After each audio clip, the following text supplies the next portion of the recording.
മഹാരാഷ്ട്രയിലെ തെരഞ്ഞെടുപ്പ് തീയതി ഇലക്ഷൻ കമ്മീഷൻ ഇതുവരെ പ്രഖ്യാപിച്ചിട്ടില്ല. മഹാവികാസ് അഘാടി എന്ന ഇന്ത്യ മുന്നണിക്ക് അനുകൂലമായ വലിയ വികാരമാണ് മഹാരാഷ്ട്രയിലുള്ളത്. ഇപ്പോഴിതാ മഹാരാഷ്ട്രയിലെ ഇന്ത്യ മുന്നണിയിൽ സീറ്റ് വിഭജനം യാതൊരു തർക്കവുമില്ലാതെ പൂർത്തിയായിരിക്കുകയാണ്.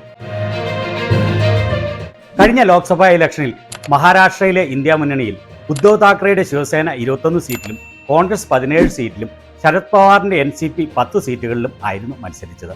ഫലം വന്നപ്പോൾ അവിടെ ഏറ്റവും കൂടുതൽ സീറ്റുകളിൽ വിജയിച്ചത് കോൺഗ്രസ് ആയിരുന്നു. കോൺഗ്രസ് 14 സീറ്റിലും ഉദ്ധവ് താക്കറെയുടെ ശിവസേന 9 സീറ്റിലും ശരത് പവാറിന്റെ NCP 8 സീറ്റുകളിലുമാണ് വിജയിച്ചത്. NDA മുന്നണിയിലാകട്ടെ 28 സീറ്റുകളിൽ മത്സരിച്ച BJP വെറും 9 സീറ്റുകളിൽ മാത്രമാണ് വിജയിച്ചത്. ഷിൻഡെയുടെ ശിവസേന 7 സീറ്റിലും അജിത് പവാറിന്റെ NCP 1 സീറ്റിലും വിജയിച്ചു. അവിടെ ഇപ്പോൾ ഏറ്റവും കൂടുതൽ ജനപിന്തുണയുള്ള കോൺഗ്രസ് 125 സീറ്റുകളിലെങ്കിലും മത്സരിക്കും എന്നായിരുന്നു പ്രതീക്ഷ. എന്നാൽ മുന്നണി മര്യാദ അനുസരിച്ച് കോൺഗ്രസ് വലിയ വിട്ടുവീഴ്ചയ്ക്കാണ് തയ്യാറായിരിക്കുന്നത്. ഇന്ത്യ മുന്നണിയിൽ ധാരണയായ സീറ്റ് വിഭജന ഫോർമുല അനുസരിച്ച് കോൺഗ്രസും ഉദ്ധവിന്റെ ശിവസേനയും 100 സീറ്റുകളിൽ വീതവും ശരത് പവാറിന്റെ NCP 84 സീറ്റുകളിലും മത്സരിക്കും. 4 സീറ്റുകൾ മുന്നണിയിലെ മറ്റു ചെറിയ കക്ഷികൾക്കായി മാറ്റിവെച്ചിരിക്കുകയാണ്. മഹാരാഷ്ട്രയിൽ ഓൾറെഡി തന്നെ വളരെ മുൻതൂക്കമുള്ള ഇന്ത്യ മുന്നണിയിൽ തിരഞ്ഞെടുപ്പ് തീയതി പ്രഖ്യാപിക്കുന്നതിന് മുൻപ് തന്നെ സീറ്റ് ധാരണയായത് വലിയ നേട്ടമാണ്.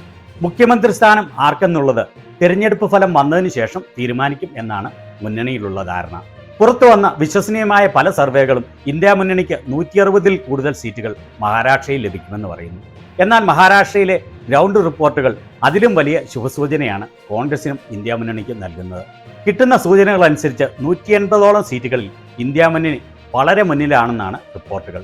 അതിന് ഒരു ഉദാഹരണമാണ് കഴിഞ്ഞ 15 വർഷമായി കോൺഗ്രസിന് വിജയിക്കാൻ സാധിക്കാത്ത മുംബൈയിലെ വെർസോവ സീറ്റിൽ നടത്തിയ ഒരു സർവേയിൽ കോൺഗ്രസ് 51% വോട്ടുകൾ നേടുമെന്ന് കണ്ടത്.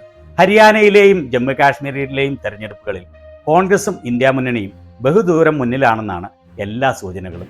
ഇതെല്ലാം കാണിക്കുന്നത് ഹിന്ദി ഹൃദയഭൂമിയിൽ BJP പതിയെ ഇല്ലാതാകുന്നു എന്നാണ്. തെറ്റിദ്ധരിപ്പിക്കപ്പെട്ട നോർത്ത് ഇന്ത്യയിലെ ജനങ്ങൾക്കെല്ലാം സത്യം വളരെ വേഗത്തിൽ മനസ്സിലായിക്കൊണ്ടിരിക്കുന്നു.